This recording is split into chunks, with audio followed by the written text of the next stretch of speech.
Order, order. Is Jeremy right to move the motion? Thank you, Mr. Stringer, and I beg to move that the House has considered the implementation of the Online Safety Act 2023. Mr. Stringer, it's a great pleasure to serve under your chairmanship, and I'm grateful for the opportunity to open this debate. And let me start with some positives.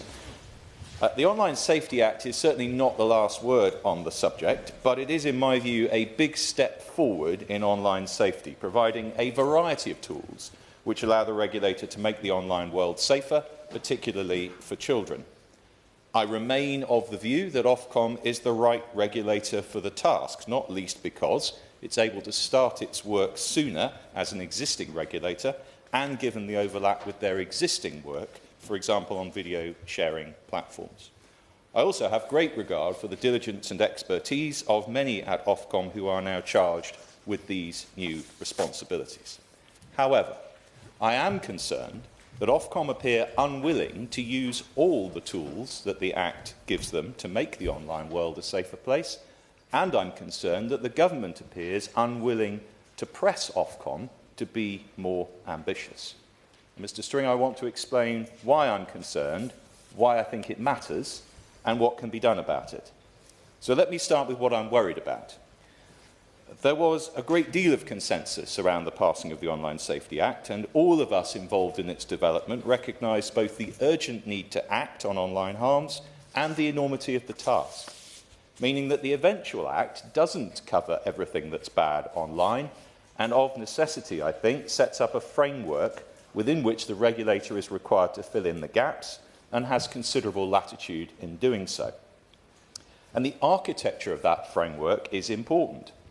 Because we recognised that emerging harms would be more clearly and quickly seen by online services themselves than by legislators or regulators, in broad terms, the Act requires online services to properly assess the risk of harms arising on their service and then to mitigate those risks. My concern is that Ofcom have taken an unnecessarily restrictive view of the harms it is asking services to assess and act on. Indeed, a view that is inconsistent with the terms of the Act. Specifically, my conversations with Ofcom suggest to me that they believe the Act only gives them power to act on harms that arise from the viewing of individual pieces of bad content. Well, I don't agree, and let me explain why. With limited exceptions, if an online service has not identified a risk in its risk assessment, it does not have to take action to reduce or eliminate that risk. So which risks are identified in the risk assessment really matters. That's why the Act sets out how a service should go about its risk assessment and what it should look out for. In relation to services which may be accessed by children, the relevant risk assessment duties are set out in Section 11 of the Act. Section 11, subsection 6 lists the matters which should be taken into account in a children's risk assessment. Some of those undoubtedly refer to content, but some do not. Section 11.6e, for example, refers to the extent to which the design of the service, in particular its functionalities, affects the risk of adults searching for and contacting children online, not a risk related to individual bits of content. And, Mr. Stringer, it's worth looking at Section 11.6f, which, if colleagues will indulge me, I want to quote in full. What it says is that a risk assessment should include the different ways in which the service is used, including functionalities or other features of the service that affect how much children use the service. For example, a feature that enables content to play automatically, and the impact of such use on the level of risk of harm that might be suffered by children. Now, I think that subsection is talking about harms well beyond individual pieces of bad content. It's talking about damaging behaviours deliberately instigated by the design and operation of the online service, the way its algorithms are designed to make you interact with it. And that's not just the problem of excessive screen time, with which Ofcom have been conspicuously reluctant to engage, but also the issue of children being led from innocent material to darker and darker corners of the internet. And we know that this is what happened to several of the young people whose suicides have been connected to their online activity. Algorithms designed to keep the user on the service for longer make that risk greater, and Ofcom seem reluctant to act on them, despite, in my view, the Act giving them powers to do so. And we can see that from the draft Code of Practice relating to harm to children, which Ofcom published at the end of last year. This debate is timely because the final version of that Code of Practice is due in the next couple of months. If Ofcom is to change course to broaden their characterisation of the risks online services must act on, and I believe they should, then now is the time. And many of the children's welfare organisations we all worked with so closely to deliver the Act in the first place are saying the same. So if Ofcom's view of the harms to children on which services should act falls short of what the Act actually covers, why does it matter? Well, the answer to that, Mr. Stringer, again lies in the architecture of the Act itself. The Codes of Practice Ofcom draft set out actions which services could take to meet their online safety duties.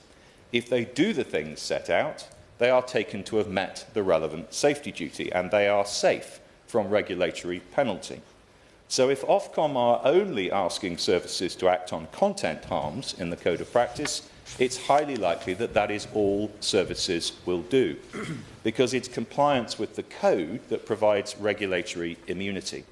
If it's not in the code, services probably won't do it. And that means codes which ignore some of the Act's provisions to improve children's safety will mean that online services which children use will ignore those provisions too. And we should all be worried about that. And that brings me on to the second area where I believe Ofcom have misinterpreted the Online Safety Act. Throughout the passage of the Act, Parliament has accepted that the demands which we make of online services to improve the safety of their users would have to be reasonable ones, not least to balance the risks of online activity with its benefits. In the later iterations of this legislation, that balance is represented by the concept of proportionality in the measures the regulators could require services to take. Again, much latitude has been given to Ofcom to interpret proportionality, and I'm afraid I do not believe they've done so consistently with Parliament's intention. Ofcom's view appears to be that for a measure to be proportionate, there must be a substantial amount of evidence to demonstrate its effectiveness. Well, that is not my reading of the term. Section 12 of the Act sets out the obligation on services to take proportionate measures to mitigate and manage risks to children, and Section 13(1) offers more on what proportionate means in that context.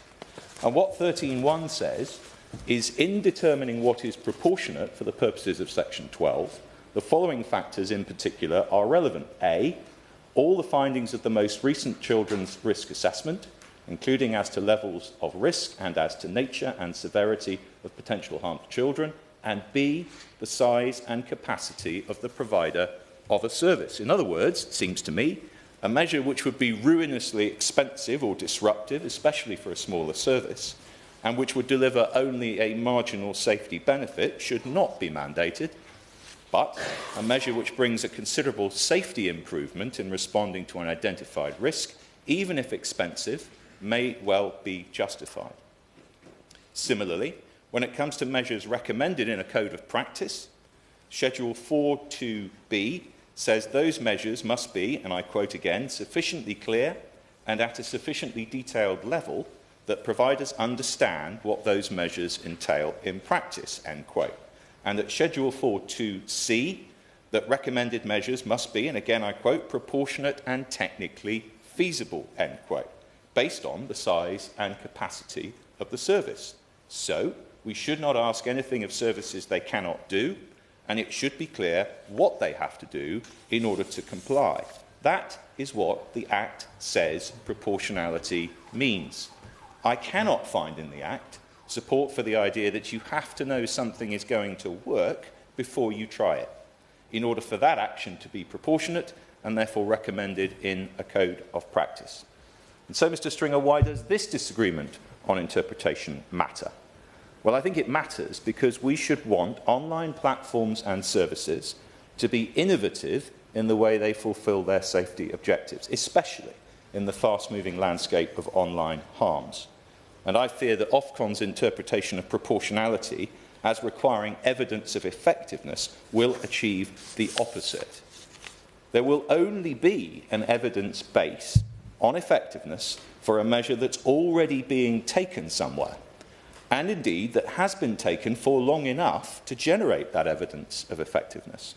If we limit recommended actions to those which have evidence of success, we effectively set the bar for safety measures at current best practice.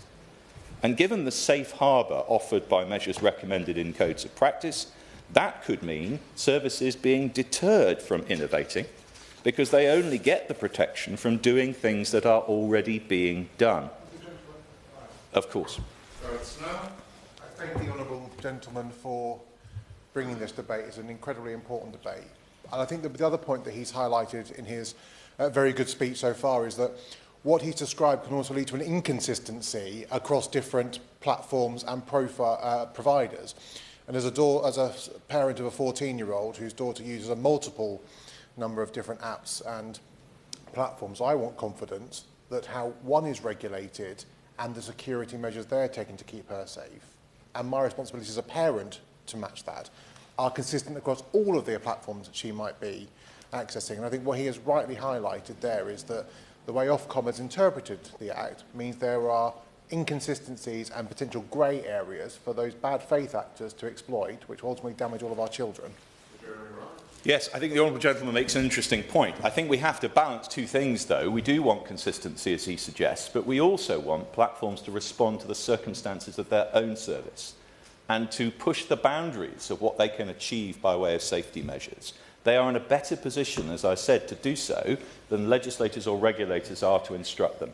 And this Act was always intended to put the onus on the platforms themselves to take responsibility for their own safety measures. And given the variety of actors in this space and the variety of different services, I think we probably aren't going to get a uniform approach, nor should we want one. But he's right to say that what the regulator needs to do is make sure that its expectations are high and high of everyone. And there's a further risk linked, of course, to all of this, and that is not just that we might fix the bar at the status quo, but even that because of the opportunity that platforms have to innovate, some of them might end up going backwards on new safety measures that they might already be implementing because they are not measures which are recommended or encouraged by the code of practice that Ofcom has produced. And that cannot, Mr. Stringer, be what we want to happen. So those are two areas where I believe Ofcom's interpretation of the Act is wrong and that it retreats in significant ways from Parliament's intention to give the regulator power to act in enhancing, in particular, children's online safety, along with why I think it matters that they are wrong. So the next question is, what should be done about it?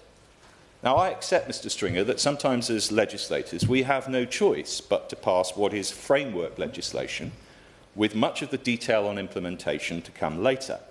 That may be because the subject is incredibly complex, or it may be because the subject is fast-moving. In the case of online safety, it's both. But framework legislation raises serious questions about how Parliament ensures its intentions are followed through in all that subsequent work on implementation. What do we do if we have empowered regulators to act, but their actions do not fulfil the expectations that we set out in legislation? Well, of course, give way.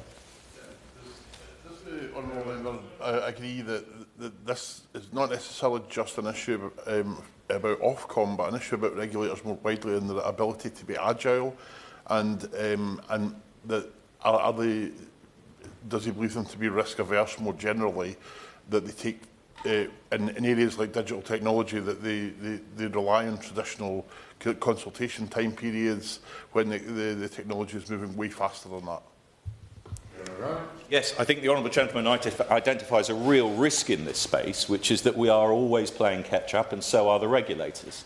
Hence, as I say, why we've tried, perhaps not entirely successfully, to design legislation that gives the regulators the capacity to move faster. But we have to ask them to do so, and they have to take responsibility for doing so. And the reason I'm raising these points in this debate is that I am concerned that this particular regulator in this particular set of circumstances is not being as fleet of foot as they could be, and he's right to say that that's a concern across the regulatory piece. I would also say that they are not the only actors here, and we might expect the government to pick up this point and to ensure that regulators do what Parliament expects. But I have to say that in this area, the signs on that are not encouraging. As some members in this debate, Mr. Stringer, will know because they were present for it, elsewhere in the Online Safety Act, there is provision for secondary legislation to be brought forward to determine how online services would be categorised, with Category 1 services being subject to additional duties and expectations.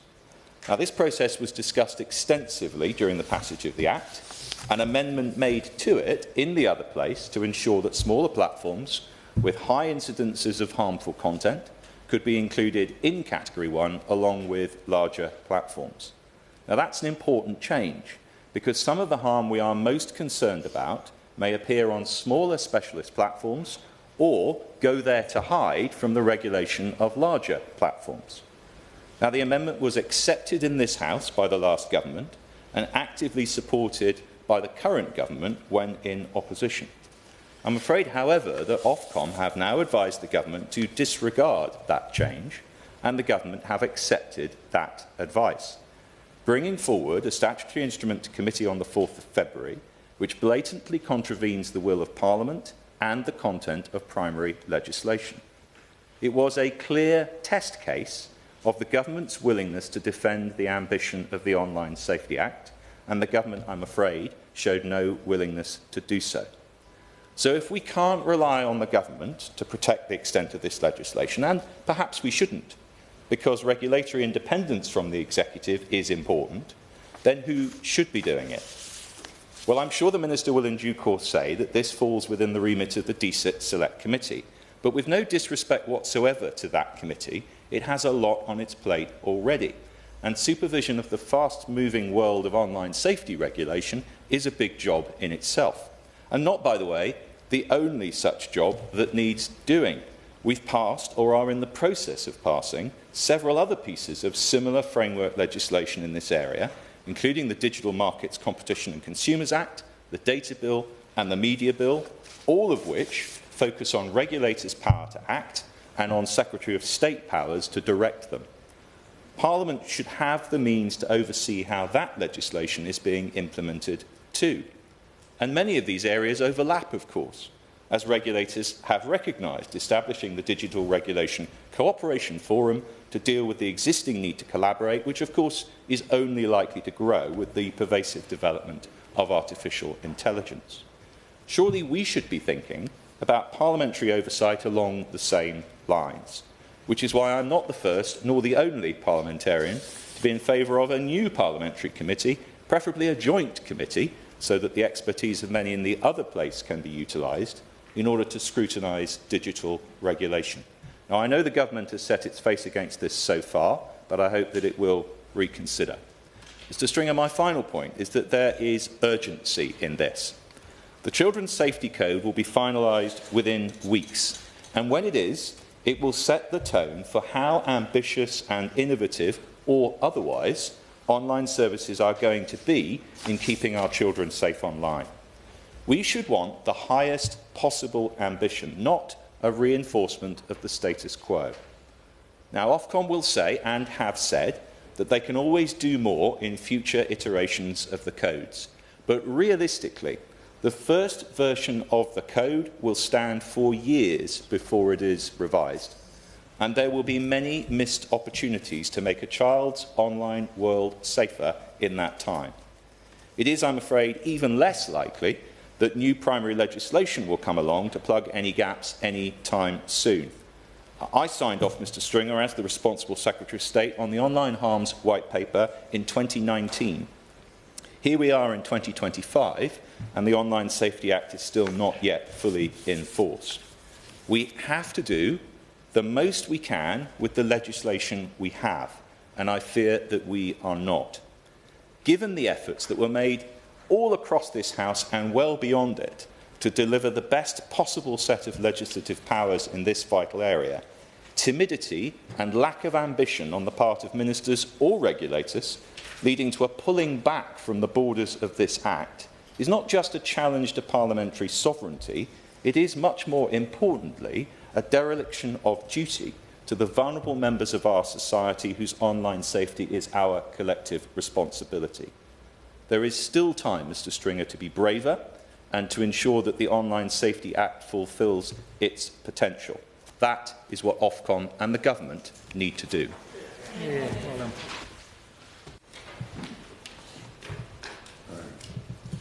Can I remind Honourable and Right Honourable members to bob if they wish to speak. I intend to call the front bench spokespeople at 10:30, so I'm going to start by imposing a 4-minute limit on speeches.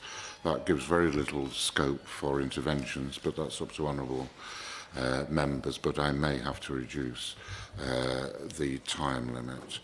The question is that this House has considered the implementation of the Online Safety Act 2023. Justice Archer. Thank you, Mr. Stringer. It's a pleasure to serve under your chairmanship. And can I thank the Right Honourable Member for Kenilworth and Southern, the former Secretary of State, for securing today's important debate. I am proud to have worked on the Online Safety Act alongside colleagues in the women's and children's sectors to have successfully pushed in particular for stronger age verification measures to stop children from accessing harmful pornography. Given the abundant harms within the online world and the detrimental impact it has on young people's development, the need for strong regulation was always going to be necessary. Tech companies have no incentive to care for children when their profit motives compels them to create addictive content designed purposefully to keep kids hooked. Regulation, however, is only as good as its ability to be enforced, and it is clear from my conversations with those who care about children's online safety that in many areas the regulator, Ofcom, does need to do better. Adequate regulation has never been more needed than it is now in the era of a rollback in online giants' desires to protect and safeguard its users, from X to Meta, given changing political winds. Self-regulation has clearly failed, and we must ensure that the implementation of the Online Safety Act by Ofcom is not loose enough to allow it to continue. So I agree with the honourable member's concerns. What we have seen so far from Ofcom demonstrates that Parliament needs to be doing more to ensure that its will is stamped on the regulatory framework Ofcom has been forming. There are many areas we need to go further in. One of the most concerning trends online we have witnessed has been the rise of extremist misogyny and a culture that incites violence against women and girls more generally. 77% of girls and young women aged 7 to 21 have experienced online harm in the last year. And that includes things like revenge porn, which affects 1 in 14 adults. The Revenge Porn Helpline has experienced an average 57% increase each year in cases since it was founded a decade ago. They have also witnessed a 400% rise in cases involving deepfake images. AI is powering today's misogyny and abuse, and more must be done, which is why I've been campaigning for a ban on notification apps that create deepfake pornography, by and large, of women and girls without their consent. Issues like these need to be tackled now and not stewed on for another decade. I'm concerned that Ofcom's age assurance and children's access codes of practice for Part 5 providers, that is, dedicated pornography sites, do not include a clear and measurable definition of what highly effective age assurance means in practice. Without a stringent definition, pornography sites will likely shirk responsibility for implementing a robust system, and Ofcom's ability to enforce action is made more difficult. Moreover, we know that the Act did not look at content regulation. That is why we're all eagerly anticipating Baroness Burton's review into pornography, which I believe is due to be published this week by the government. Ensuring that online content is aligned with that offline, regulated by the BBFC, will be key. Age assurance is also something we need to look to expand to the level of the App Store. App stores were not included in the Online Safety Act, and indeed Ofcom has been given 2 years to conduct a review into app stores. I strongly believe that this needs to be brought forward. App stores are not adequately ensuring that apps are age appropriate, and more needs to be done to stop children from downloading apps that can lead them to dark and harmful places. As a Parliament, we must be willing to bring forward legislation that complements and builds on the Online Safety Act to ensure that Ofcom acts to protect our women and our children. Many thanks. Caroline Dunanash. Congratulate my right honourable friend, the member for Kenilworth and Southern, for securing this really vital debate. When he introduced that bill all those years ago, back in 2019, it was because we couldn't rely on big tech to regulate what was hosted on their platforms. It just simply wasn't working, and the previous government saw the tragic death of Molly Russell in 2017 and the complete failure of tech firms to adequately police illegal content on their site, not let alone the lawful but awful content that was being fed to our children dawn till dusk. And here we are 5 years later to discuss how that legislation is being implemented. And in the meantime, virtually every minister that's held the baton for this issue, including myself for a couple of years, has used this piece of legislation as almost a silver bullet for virtually every harm that is encountered in the online world. But although I've often said, if there was ever a piece of legislation that for which the phrase "we mustn't let the perfect be the enemy of the good" was invented, it is this. We do now need to hit the ground running, and we need to make sure that the legislation that's been brought forward is implemented fast and is implemented effectively, and with the sentiment with which it was intended, as my right honourable friend suggested. Every day that Ofcom doesn't enforce its age assurance for porn providers requirements and illegal harm codes are days that young children across the country are at serious risk of having their childhood stolen. Look, it was a complicated piece of legislation. It was groundbreaking. No other government in the world at the time had attempted to regulate the internet so effectively. And I was pleased that when the bill came back from the House of Lords, it wasn't just the size of the platforms that was taken into account, deciding what category of service they were, but the level of risk they represented. That's also really important. But it's really important to recognise that other countries, the EU, have legislated while we have refined, and now we need to act. So I'm glad that since the legislation in October 23, Ofcom have worked at pace to bring forward things like codes on areas like children's safety duties, illegal harms, age assurance. They will have a massive and tangible impact. But this spring, when Ofcom intends to consult on further proposals to strengthen the codes, it's really important that this focuses on the real issues that we're seeing, focus on measures like hash matching for terrorist and image abuse content, particularly important concerning the emergence of deepfakes as the new front on the war against women and girls. 99% of pornographic images and deepfakes are of women. In light of the increasingly agile and polarising and inventive online world, I'm really concerned of reports in the media that the government's decided to put the drive to keep protections up to date with tech developments on ice. And I'd really love reassurance from the Minister that the reports like in the Telegraph that Elon Musk is pushing for this bill to be watered down as part of a bargain to avoid trade tariffs. I think what we're all looking for is reassurance that after so many years and so many people working on this legislation, that the government isn't going to water down or somehow filter its protections, because the government's acknowledged there's been an increase in suicide among young people. Suicide-related internet was found in 26% of deaths in under 20s. And stood on a manifesto commitment to build upon this Act. So we mustn't row back on its commitment. We can't give up the fight to try and make the digital world a more pleasant and user-friendly place to live. And we must never forget that actually this legislation was never necessary in the first place. If internet companies were only to do what they say they're doing and implement their own terms and conditions, Order. It wouldn't even be necessary. Gregor Poynton. It needs to hold them to account to do it. Thank you, Mr Stringer, and it's a pleasure to serve under your chairship. My congratulations to the Right Honourable Gentleman for Kenilworth and Southern for securing this important debate.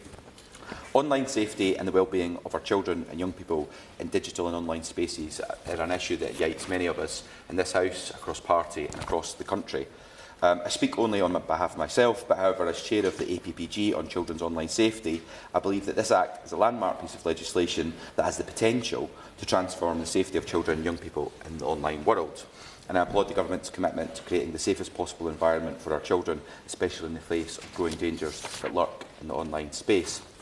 Mr Stringer, this Act is designed to tackle the pervasive issues of child sexual abuse material and online grooming, with provisions such as the requirement for platforms to scan for known child sexual abuse material, or CSAM. The Act has the potential to significantly reduce the availability of such content. Platforms will now have the legal obligation to take action, including adopting measures like hash matching, which will prevent the sharing of known CSAM. This is a major step forward and will undoubtedly save countless children from exploitation. There are, however, some concerns that I wish to raise and ensure that the full potential of this Act, many of which have been raised by honourable friends and honourable members already, but hopefully that will give weight to those concerns, and Ofcom will be listening to hearing our concerns of the implementation of this Act. Firstly, one of the most pressing issues raised by experts, including the Internet Watch Foundation, is the interpretation of legally feasible in Ofcom's illegal harms codes. While the Act requires platforms to take steps to remove illegal content, the code suggests that services are only obliged to do so when it's deemed technically feasible. This could lead to a situation where platforms, rather than taking proactive steps to safeguard users, simply opt out of finding innovative solutions to prevent harm. I do not believe that that is the ambitious, risk-based regulatory approach that Parliament envisaged when it passed the Online Safety Act. These are the same platforms who have spent billions of pounds in R&D developing highly sophisticated algorithms to solve complex technical problems, effectively targeting ads to drive revenue and serve content to audiences that they want to see, and have such a global reach. They have the tools, they have the people, and they have the budgets to solve these problems. Therefore, we must ensure that platforms are incentivised to go beyond the bare minimum and truly innovate to protect our children. And I echo the calls of multiple civil society organisations working in this area to require platforms to take a safety by design approach. Another serious concern is the potential for platforms to use the safe harbour provision offered by the Act. This provision would allow companies to simply claim they are compliant with the codes of practice by simply following the prescribed rules without necessarily addressing the underlying harms on their platforms. As the Internet Watch Foundation has rightly pointed out, this risks leaving platforms operating in a way which is compliant on paper but is ineffective in practice. I would also ask Ofcom to look more quickly, such as my honourable friend has suggested, at Apple and Google's app stores. They have a wealth of data and can be an effective gamekeeper, particularly in age verification, if they are pressed into service. Finally, I would encourage the Government and Ofcom to more fully address the issue of private communications. Many predators exploit private messaging apps to groom children, yet the Act's provisions on private communications are limited. It is vital that we ensure private spaces do not become safe havens for criminals, and that platforms are held accountable for the spread of CSAM, regardless whether that occurs in private or public spaces. I hope these points can be addressed by the Minister in her response and will be kept in front of mind by Ofcom, the Government and by the tech giants, as we all seek to ensure the digital and online spaces, which are increasingly important in all of our lives, are safe and secure for our children and our young people. Monica Harding. Thank you, Chair. It is a pleasure to serve under your chairmanship. I want to thank the Right Honourable Member for Kenilworth and Southend for organising this important debate and for all his continued work scrutinising this piece of legislation. The Online Safety Act was a landmark step towards making the internet a safer place, particularly for our children. But since then, its implementation has fallen far short of what Parliament intended, hampered by Ofcom's slow pace and limited ambition. Initially, the Act was designed to make sure that tech companies take responsibility for protecting users, especially children, from harmful content. But the current approach taken by Ofcom undermines this intent in several ways. Having waited over a year for Ofcom to complete its consultation over the illegal content codes of practice, these codes failed to enforce a robust safety by design approach. Instead of proactively mitigating risks, many of its measures focus only on responding to harm after it has already occurred. And the Children's Safety Codes, which is still in draft, appears to follow a similarly disappointing trajectory.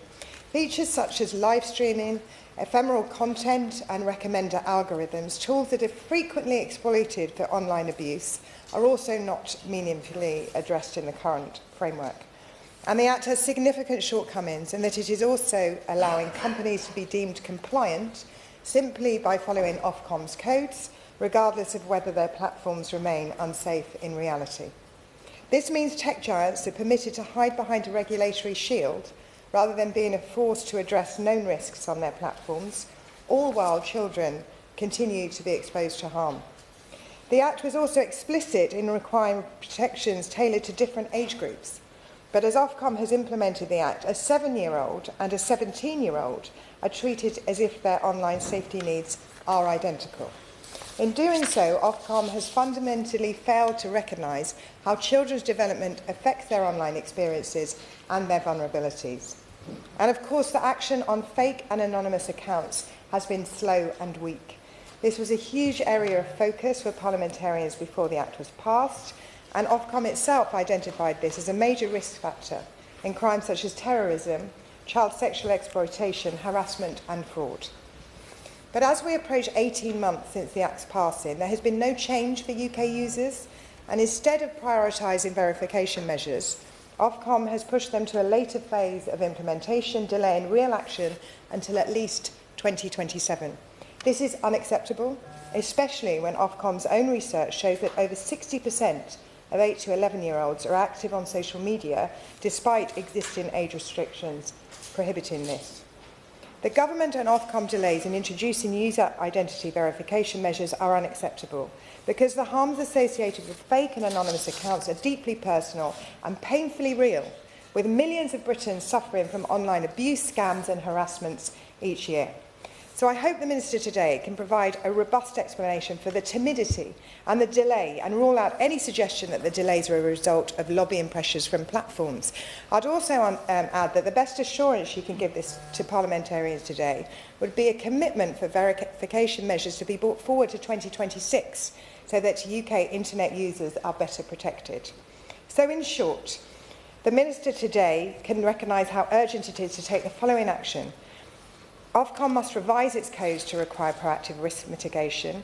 Tech companies should not be allowed to claim compliance with the regulatory framework, all the while continuing to expose users to harm. If platforms fail to meet the real safety standards, they must be held accountable. And lastly, protections need to be specific to different age groups so that younger children and teenagers receive appropriate levels of safety and access. Thank you.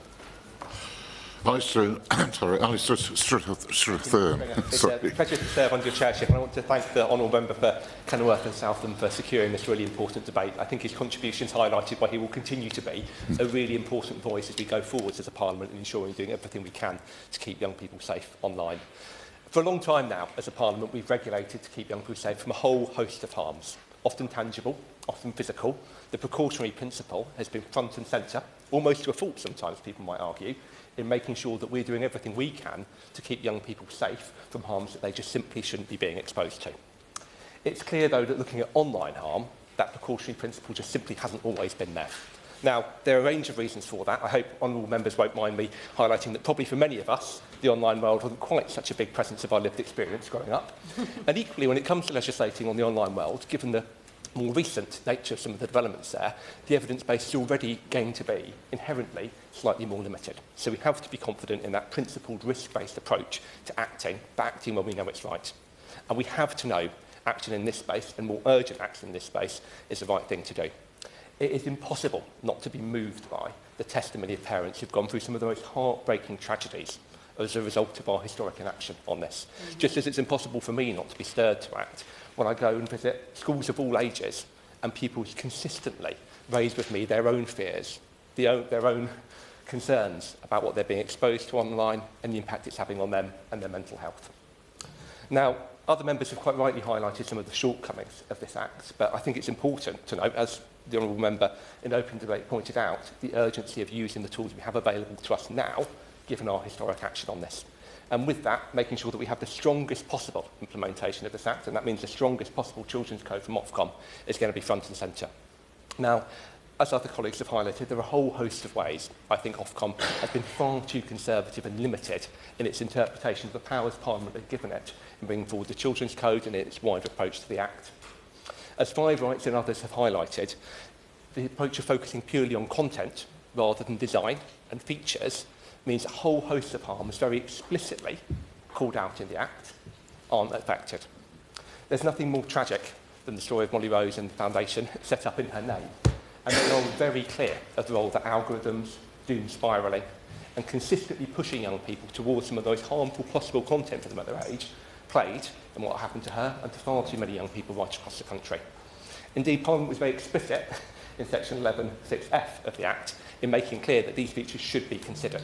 Ofcom needs to make sure that is brought forward and that the code explicitly considers how technology companies can make sure that safety of features and design is considered right across the age range. Alongside that, Internet Matters, I think many other groups have been really clear in pointing out that the current approach to age appropriateness, flattening around over and under 18, as well as the weak guidance around age verification, risks also not doing justice to Parliament's very clear steer in section 12F that content and features should be considered from a risk-based perspective right across the age ranges. And again, that's a clear area where I think Ofcom could and should do a lot more. Alongside that, as others have pointed out too, including WF, the carve-out of technical feasibility, as currently drafted, while there obviously is some consideration of it that is needed, risks being an opt-out and a dilution of the ambition of tech companies in stepping up to the plate of making sure they're playing our part and keeping their part and keeping young people safe online. Now, there is a lot more we'll need to do on this, and I've no doubt that the curriculum review too, and as a separate matter, will be an important part of making sure we're playing our part of empowering young people to feel more confident and safe in these spaces too. And I'm very glad to be doing this as part of Parliament, where there are so many strong voices on this.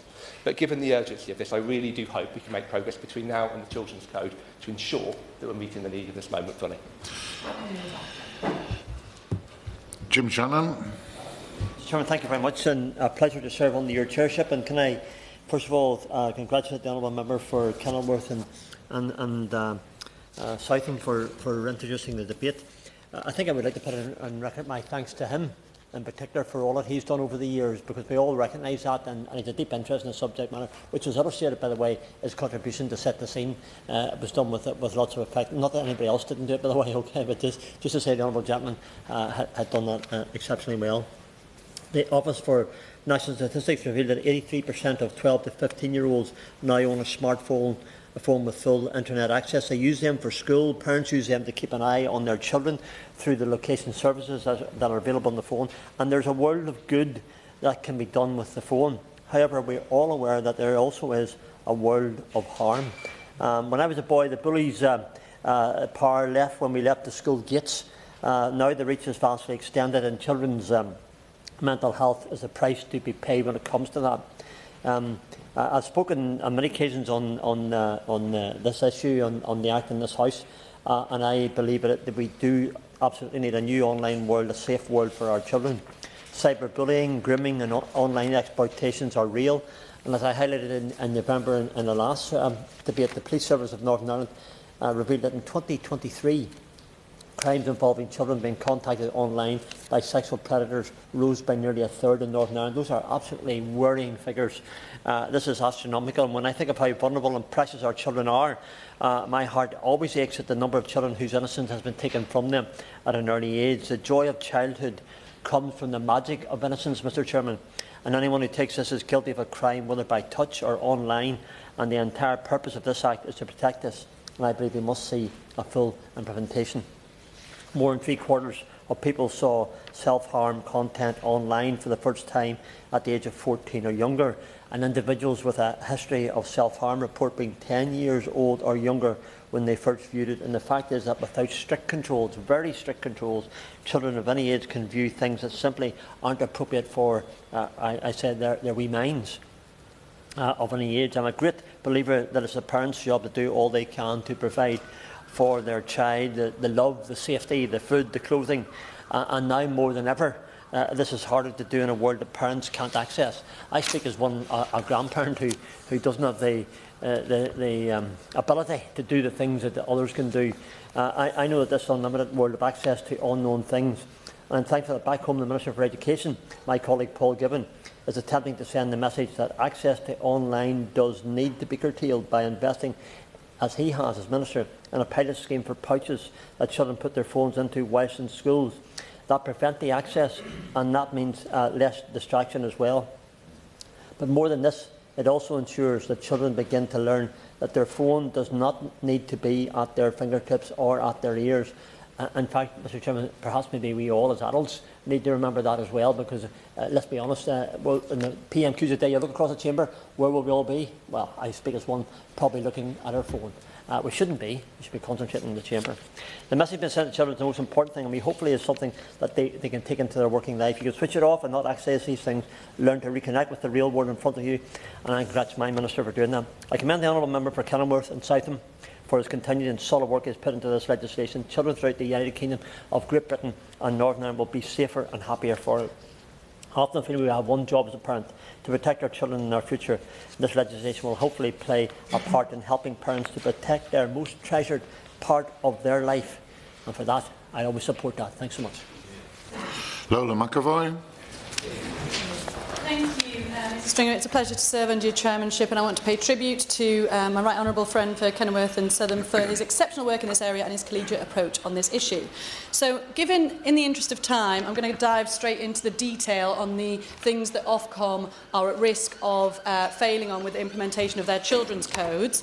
As a trade union organiser, I know more than most about risk assessments and how they can be used in practice to protect people.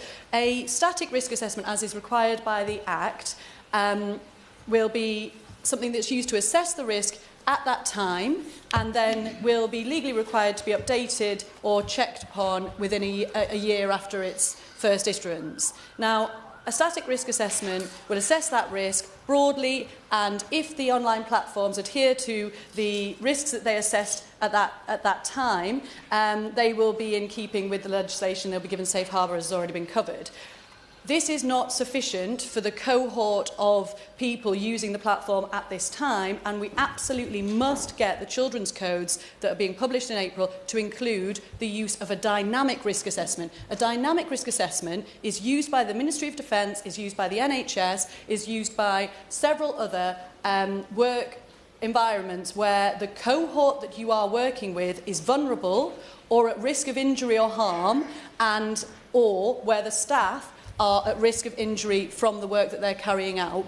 Now, a dynamic risk assessment is something that is updated in real time to assess the risk. If the risk cannot be mitigated against in real time, the activity must be stopped. Now, I can't fathom why that is not being adopted in the children's codes in this first issuance, because that would require the platforms to act in real time when they see children being either coming to harm, doing harmful behaviours, being exposed to harmful content. There are a myriad of problems that we know are going to happen when the codes are implemented. And I feel very strongly that if you included a dynamic risk assessment for those who are saying that they have children on their platforms, that children will be safer in real time. This is also important because a dynamic risk assessment is enhanced, but it also makes sure that when there is a point person responsible for that work. Now, there is a point person already in the Act on the platforms responsible for being in touch with government and Ofcom for implementing the measures in the Act, but this would mean that there was a responsible point person looking in real time to protect children. So that's the first point. There's several other points, and I've only got a tiny bit of time, but I want to say on functionalities, it's absolutely clear to me that it should be included in the scope of the Act. I've spoken to Ofcom about it, and I've spoken to the platforms about it. The platforms are already including functionalities in their preliminary risk assessments. Their reading of the Act is that functionalities need to be included. So if they're going further, I don't know why Ofcom wouldn't stipulate it. Ofcom's wish to include a toggle on and off function for some of the functionalities is not sufficient to protect children, because we know, as many of us have been in these debates for a long time now, we know that children will just switch them on, and that isn't sufficient. To have it as a default off option is not sufficient. I also just want to touch upon Jules's law, so we absolutely need an amendment, as we've discussed in this chamber before, to make sure that in the event, a tragic event of a child's death, that it is automatic, that an issue is notice is issued to the online platforms that are regulated to freeze the accounts from deletion and protect the data for those families when they're going through the inquest. And I want to pay tribute to the bereaved families and the work that they've done. Finally, I just want to say, on timing, we've heard that any changes to the codes will delay implementation, and I do not agree. Order. Bobby Dean. Thank you, Mr. Stringer. It's a pleasure to serve under your chairmanship. Social media has the power to provide spaces for connection, free speech and content creation that were unimaginable just a few decades ago. And I remember what it was like to be a part of the first generation of teenagers to use social media. Now, I hear the likes of MSN, MySpace and Bebo are no longer a thing amongst the youth. But I do understand the joy of the platforms like this and why we wouldn't want our parents involved swooping around on them. But like so much discussion with teenagers, exactly how much space and freedom we should afford as parents and as society is the subject of intense debate. And when I speak to parents or teachers about social media, they tell me that they are concerned about how much time children spend on the devices, who they are speaking to, and the fear of the unknown when it comes to what they are watching and reading. Now, this is no surprise because we as adults are struggling on the same platforms in the same way, and there is very little reassurance that the experience that they get is much different from our own. The violence, the pornography, the hate, we all see it and they see it too. Just a few weeks ago, there was a horrific stabbing in my constituency involving a teenage boy. The video was posted all over social media within minutes. It kept popping up in my feed on Facebook as it was shared across local groups, and I was tagged into the video on X. The video depicted the whole scene, unfiltered, without a warning. My thoughts went to the victim's family, and also to the young teenagers at the college around the corner who I'm sure would have been watching it too.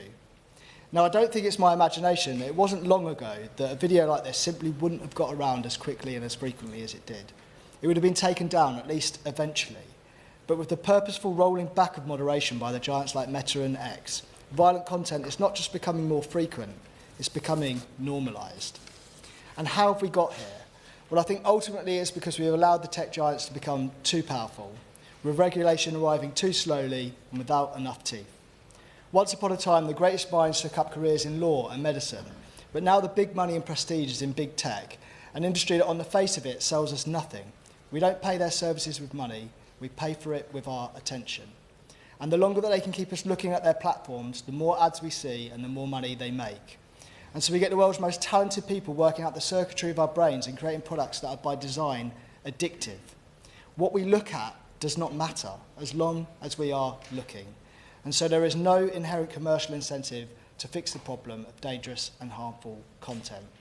Now, just imagine if all this energy and talent was directed into fail-proof age verification, taking fake accounts down, and other safety by design measures. And so tough law and regulation is our only answer. But the concerns heard in this room today is that the Online Safety Act was watered down on its way through Parliament last time. It was further weakened by Ofcom's guidance. And it's now my fear that it's under further threat as the tech pro-fueled Trump presidency may demand further weakening in trade negotiations with the US. As it stands, small companies are already off the hook. It doesn't matter how harmful their content is as long as it is user space is small. And while the large companies have the legal representation and increasing soft power in practice to avoid compliance, we are already seeing the consequences of this. So can the government give us assurances today that as the mood music in America is to backslide on protections, that the UK will stand strong? And will they commit today to do the opposite and to engage with children's charities and other campaigners that have deep concerns about the gaps in the existing legislation and regulation by Ofcom and work to strengthen those protections further in the coming year? It sounds very obvious, but the kids of today will soon become adults, and what surrounds their world as children will shape their views as adults. One of the most depressing things I've read recently is that the most likely group to be victims of domestic abuse are now teenage girls, attributed in part to the rise in misogynistic content. If we fail to get the most profitable companies in the world to act, we fail everybody. Thank you. Kirsty Blackman. Thank you very much, Chair. Thank you for chairing this meeting today, and congratulations to the member from Kenilworth and Southam for bringing this debate. It's something we've talked about many times. A number of things that I want to raise. Firstly, on safety by design. On page 1 of the Act, it talks about the fact that the internet should be safe by design. Yet everything that has happened since in the implementation, both from Ofcom's point of view and from the government's point of view and some of the secondary legislation, is not about safety by design. It's about regulating specific content, for example, which is not where we should be. And, you know, I was happy that the Online Safety Act was passed, and I was worried about the perfect being the enemy of the good and all of that. I'm beginning to believe that the Digital Services Act that's taking place in the EU is going to do a much better job at regulating, not least because the government is failing to take enough action on this. I'm concerned that Ofcom, in collaboration with the government, have managed to get us to a situation that is making nobody happy.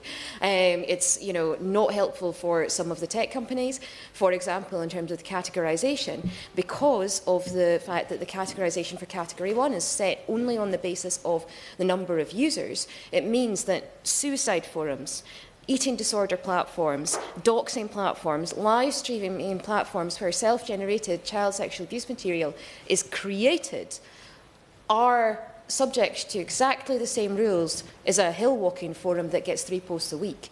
And I think that actually, in terms of that proportionality thing, Ofcom is failing those smallest platforms that are not risky as well by requiring them to come to a 3-day seminar on how to comply, when actually it's a handful of volunteers doing one day a week, doing a couple of hours a week on these forums, looking after them and moderating every post, when actually, it's going to be very difficult for them to prove that children don't use their platforms. So proportionality is just not there at either end of the spectrum. In terms of the review and where we are, this is a very different Parliament to the Parliament that began the conversations on the Online Safety Act. Around the joint committee that we had on online safety, it felt like there was hardly anybody in these rooms that knew anything about the online world. It felt like there was very few of us that had any understanding of it. It's totally different now. There are so many MPs here who've got, for example, employment history of working really hard in this area to try and improve things.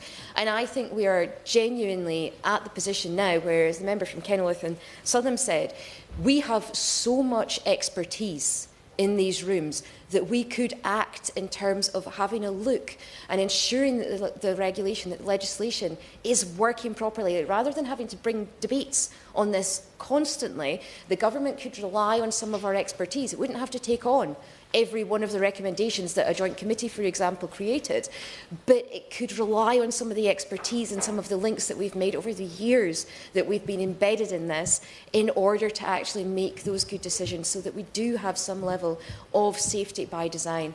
Like so many members around this place, I'm so concerned that this Act is not going to do what it's supposed to do. And for me, the key thing was always keeping children safe online, whether that's about the regular commitments that were given by the government that I wholeheartedly believe that they wanted to fulfil about hash matching, for example, when it came to grooming behaviours, or whether that's about those doxing forums, those suicide forums, those places in the dark parts of the internet that are going to be subject to exactly the same rules as a hill walking forum, because they're just going to fill in a risk assessment that says no children use our platform and there's no risk on our platform, so it's all good. Whereas the government had an opportunity to categorise those and chose not to, or really urge it to change its mind. Now move on to the front bench spokespeople. Martin Wrigley.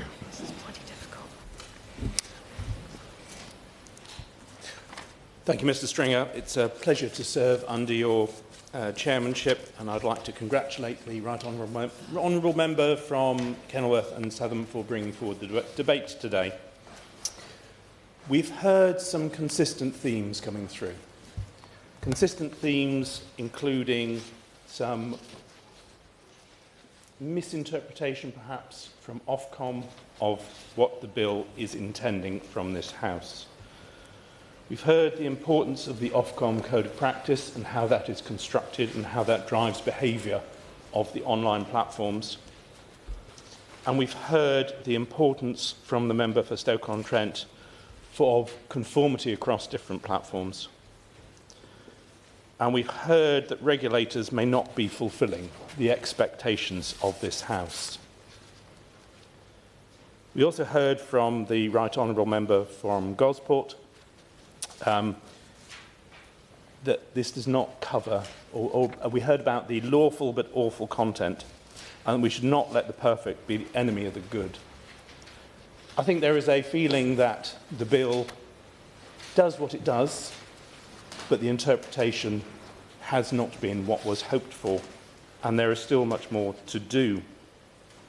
We heard of the legal but feasible loophole from the honourable member from Livingston, bringing in safety by design. Safety by design then becomes a consistent stream throughout the rest of the conversations. Right on, the honourable member, sorry, promoting you there, the honourable member from Esher and Walford, my honourable friend from Esher and Walford, talked about design to protect children and lack of mitigation in the frame and the lacking of the framework on live streaming, and that 7 and 17-year-olds were treated the same. This is clearly not right. The member from Hitchin impressed upon us the urgency and importance, and the Children Code of Conduct is urgent. The member for Strangford told me an astonishing fact of 83% of 10 to 15-year-olds having phones, which is an amazing proportion. Mentioned cyberbullying. We then went on to speak of other areas, but the same things are coming up. As a member myself of the DSIT Select Committee, and until recently a tribunal member on a telecoms regulator, now moved into Ofcom, I have seen the importance of the codes of practice and how long it takes to revise them. 30 years in the telecoms industry showed me how tough age assessment can be. And I've also spent time delivering app stores, but before the age of Google phones and Apple phones. To me, it is clear that the hard-won amendment to include the smaller sites with harmful content has been lost by its exclusion in the statutory instrument. In the Bill Committee debate, the Minister said that we must do everything in our power and that there was much more to do. We have heard a lot of what needs to be done, and we are urging the government to do it. We urge the government to look again at the exclusion of small but harmful sites and to continue to look at how we can improve the implementation of safety by design. Thank you. Barnaby Stratton.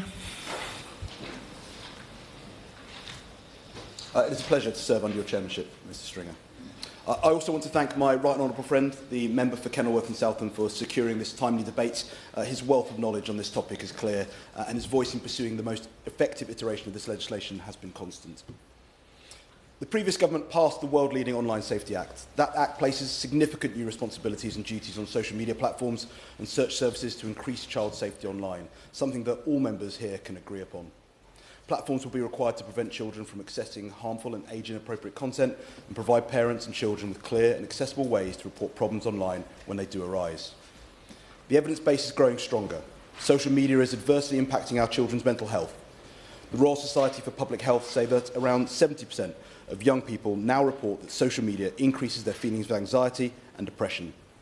It is for these reasons that Conservative ministers ensure that the strongest measures in the Online Safety Act protect children.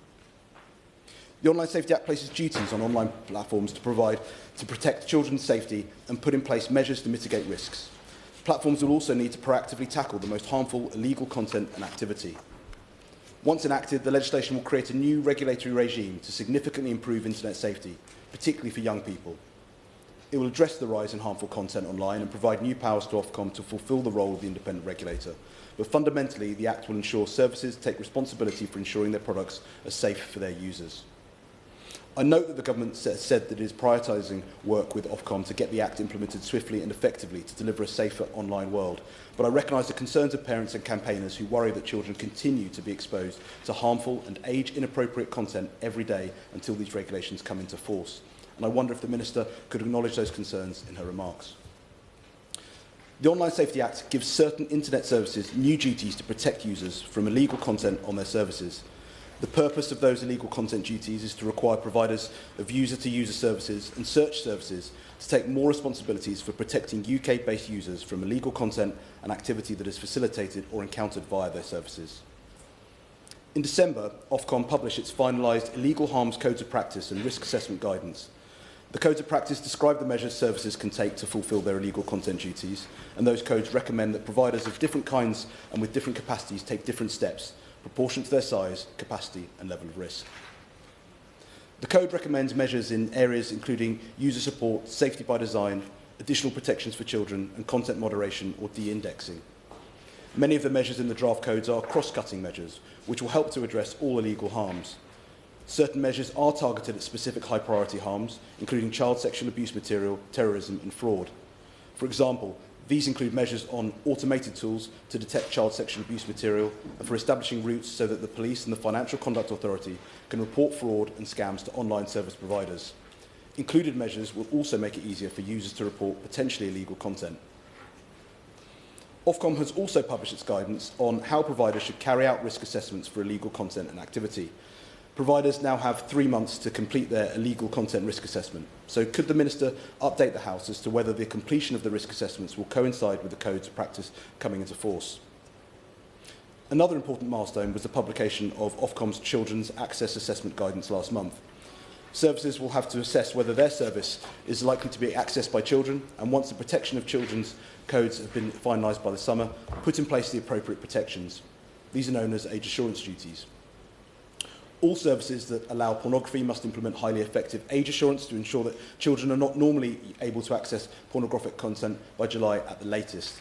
Together, the illegal harms and child safety codes should put in place an important foundation for the protection of users.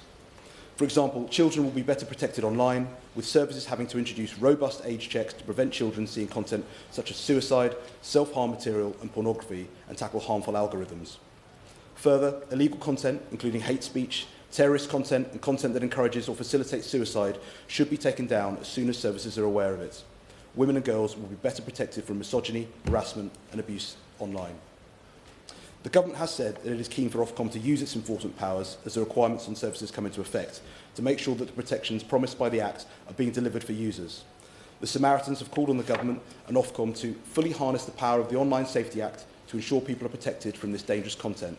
And can the Minister confirm that the Government will fully back Ofcom in its enforcement of the illegal harms and child safety codes? There are concerns that Ofcom appears to be relying upon future iterations of these codes in order to bring in the more robust requirements that would improve safety. Relying upon revision of the codes in order to bring them up to the required standard will likely be a slow process.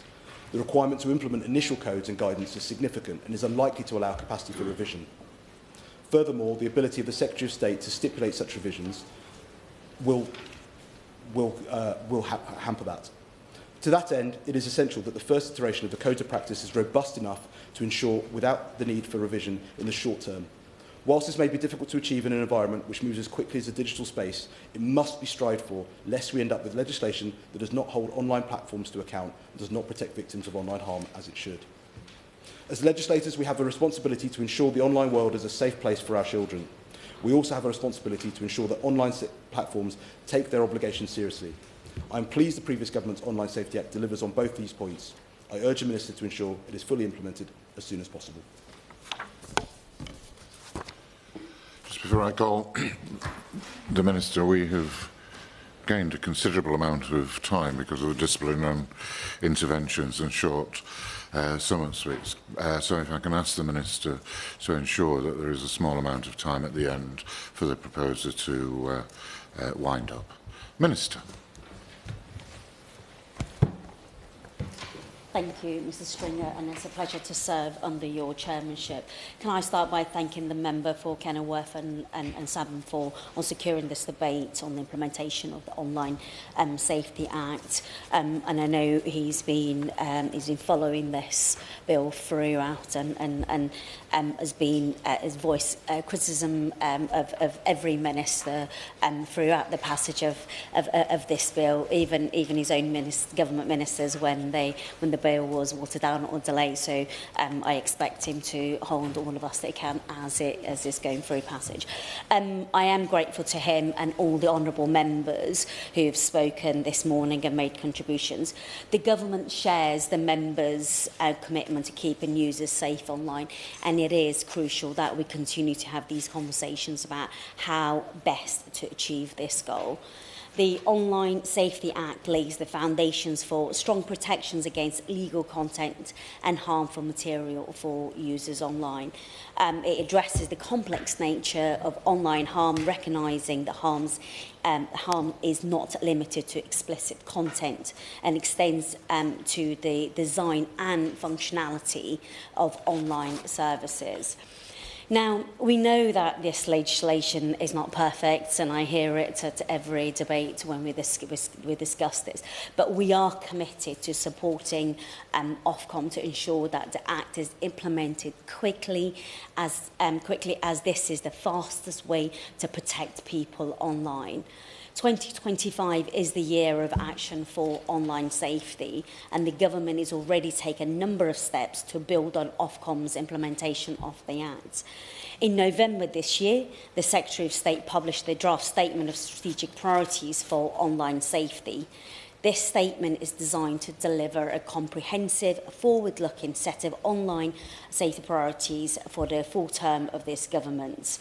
It will give Ofcom a backing to be bold on specific areas, such as embedding safety by design through considering all aspects of a services business model, including functionalities and algorithms. We are also working to further build on the evidence base to inform our next steps on the online safety. And I know this was an issue that was discussed at the earlier debate earlier this week. In December, we announced the feasibility study to understand the impact of smartphones and social media on children. And in the data bill, we have included provisions to allow the Secretary of State to create a new researcher access regime for online safety data. This regime is working to fix a systemic issue which has historically prevented researchers from understanding how platforms operate, and will help identify and mitigate new and preventable harms. We have also made updates to the framework, such as strengthening measures to tackle intimate image abuse under the Online Safety Act, and following up on our manifesto commitment to hold perpetrators accountable for the creation of explicit, non-consensual deepfake images through amendments to the data bill. We are also building on the measures in the Online Safety Act which allow Ofcom to obtain information on behalf of coroners. Through the data bill, we are bringing in additional powers to allow coroners to request Ofcom to issue a notice requiring platforms to preserve the data of children, which can be crucial for investigations into a tragic death. My honourable friend for Darlington has raised Jules' Law. I'm very aware of that. I am talking to her, and I believe she's meeting ministers this week to discuss this further. And finally, we recently announced that in the upcoming crime and policing bill, we are introducing multiple offences to tackle AI sexual abuse, including a new offence for possessing, creating or supplying AI tools designed to generate child sexual abuse material. Members have raised the issue of around the implementation of the Act being too slow. We are aware of the frustrations over the amount of time it has taken to implement the Online Safety Act, not least because of the importance of these issues at hand. But we are committed to working with Ofcom to ensure that the Online Safety Act is implemented as quickly and effectively as possible. And this... Absolutely. Thank you, Chair. So on the implementation point, would the Minister give clarity about the watermark for reconsultation, which is the point of delay of the implementation of the Act from the Children's Codes? Because there are amends that could be made to the Children's Codes, and I don't think they would trigger an automatic reconsultation with platforms. I wondered if you could elaborate a bit on where the delay would come from and how much scope Parliament has to actually amend those codes that are published in April. Minister. Thank you. I thank my honourable friend for that intervention. It has taken... Ofcom has had to spend a long time consulting on the codes to ensure that they are, JR-proof as possible. So any reconciliation, any delay or review of the codes will result in a delay. And the best way to ensure that we're able to protect children is to implement the Act as soon as possible. And of course, and she is referring to the fact that both Ofcom and Secretary of State have said that this is not a done deal. It is an iterative process. So of course these codes will be, and we will expect them to be reviewed. Ms Stringer, as I said, Ofcom is moving forward with implementation of the Act, and for the first time in a matter of weeks, we will start to see safety duties making a material difference to online experiences for adults and for children. Platforms are already duty-bound to assess the risk of illegal content on their platforms, and with a deadline of 16th of March to complete their risk assessments.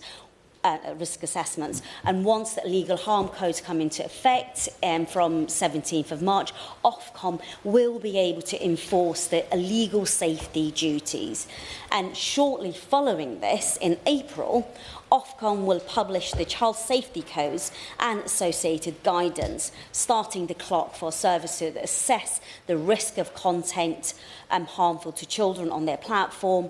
The child safety duties should be fully in effect by the summer.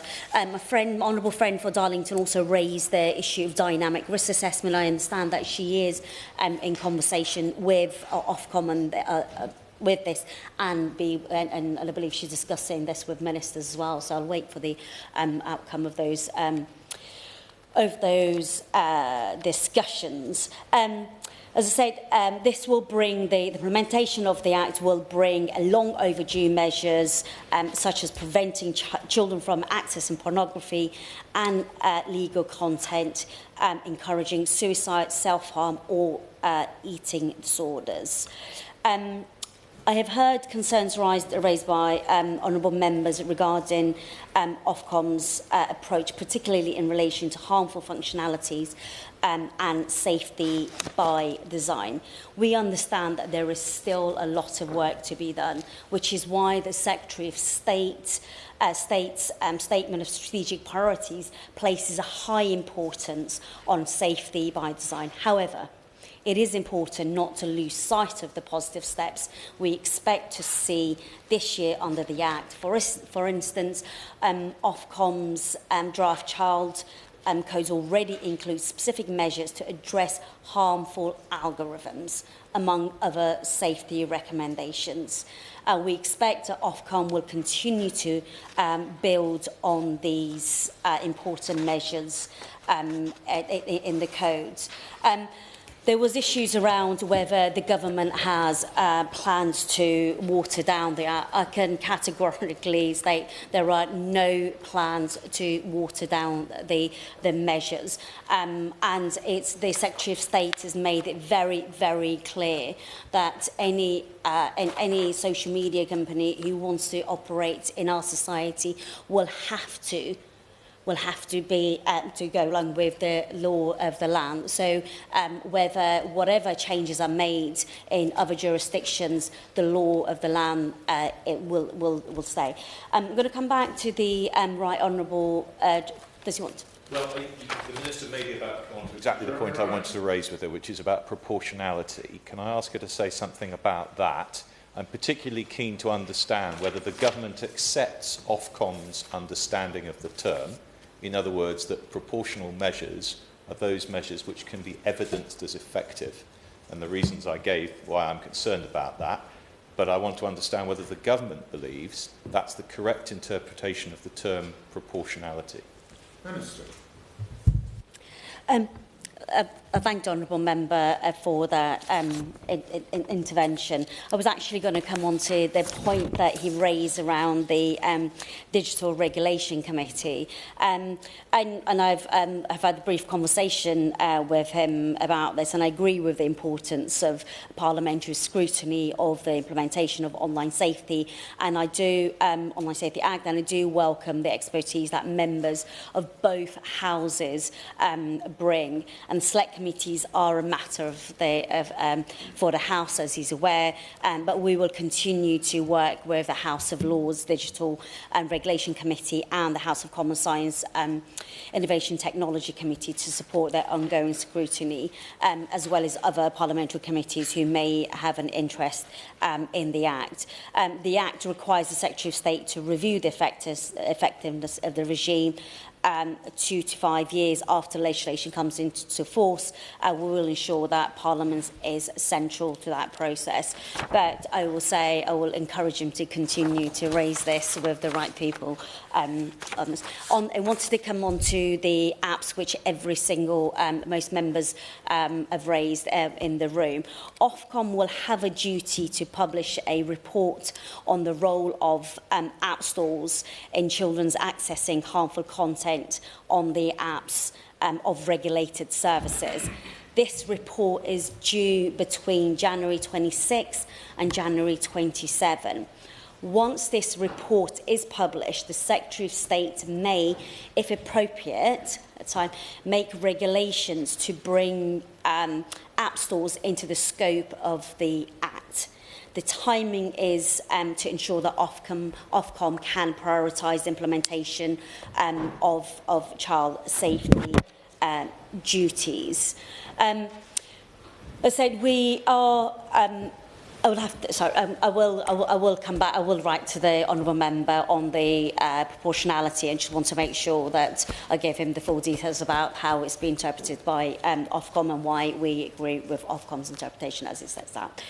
And with that, Mr Stringer, we fully share the concerns of honourable members over small platforms that host incredible harmful content, such as hate forums.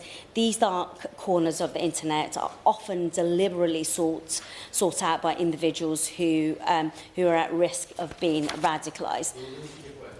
Absolutely. Thank you very much, Minister.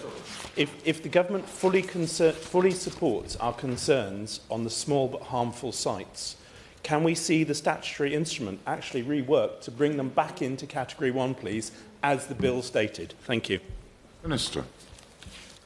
Thank the honourable member for his intervention. The government is confident that the duties to tackle illegal content and, where relevant, to protect children from harmful content will have a meaningful impact on small but risky services, which is what he is referring to.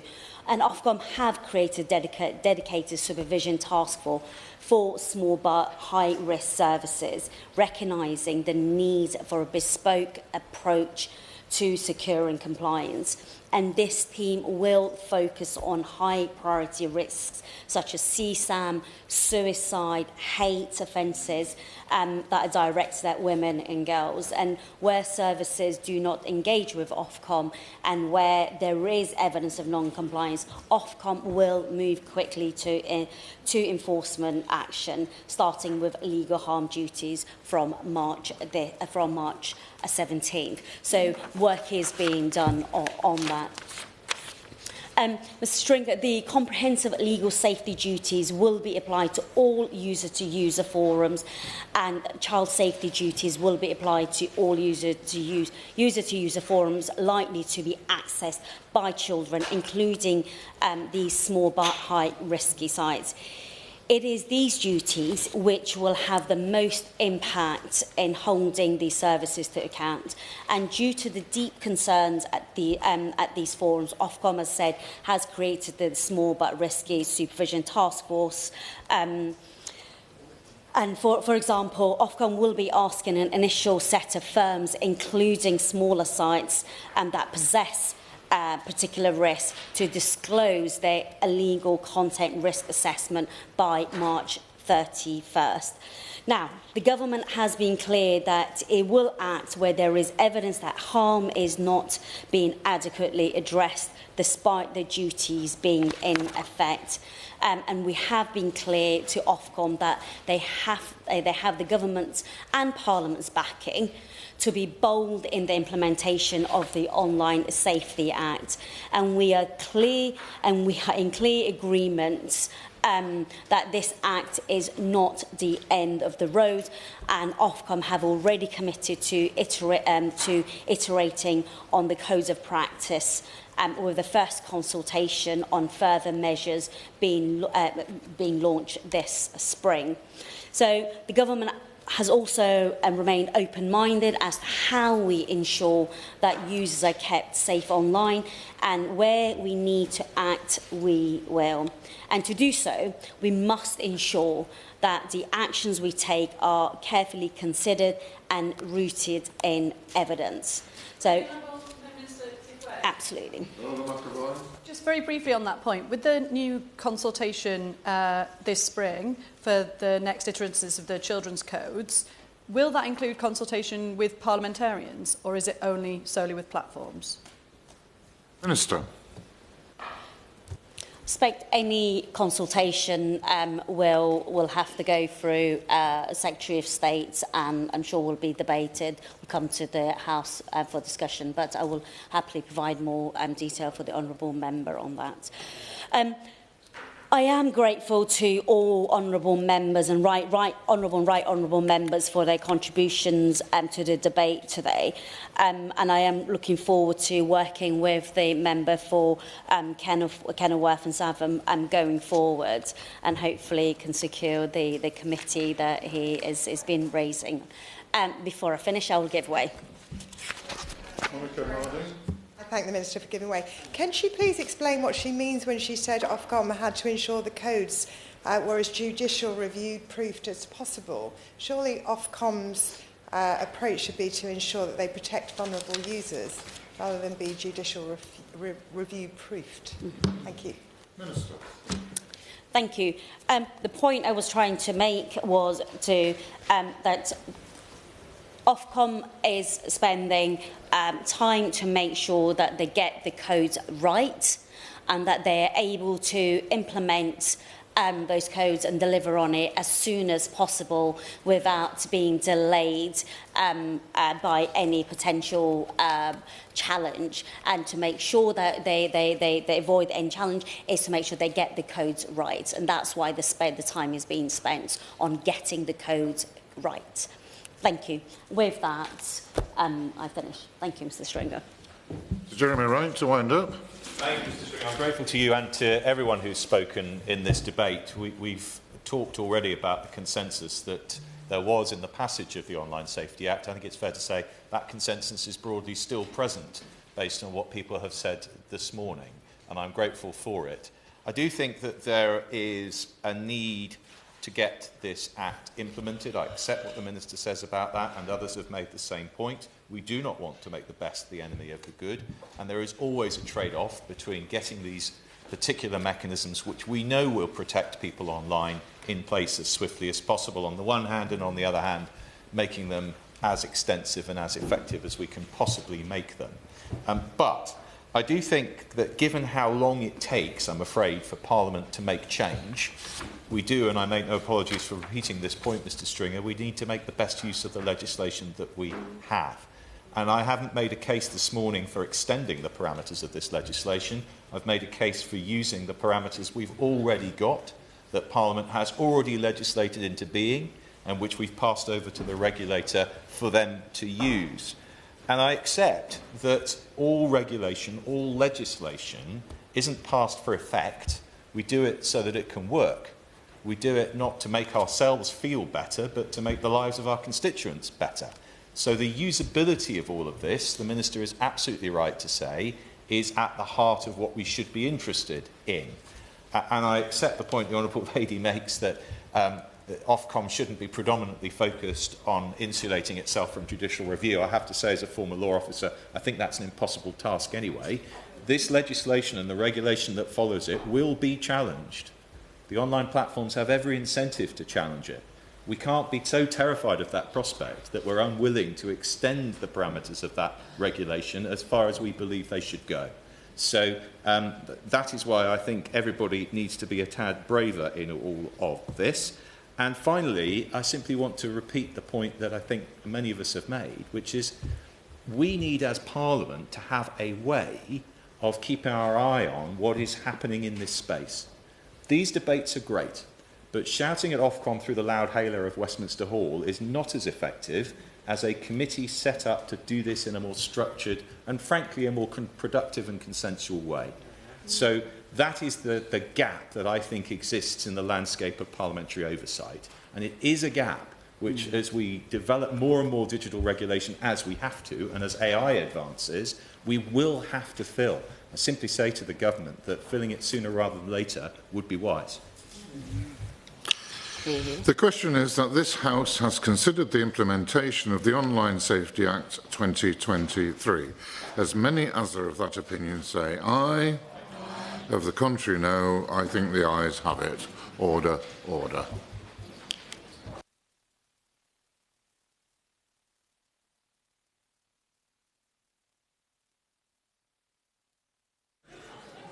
Joe Platt's not here. So, Joe Platt's not here. Can't see at the moment.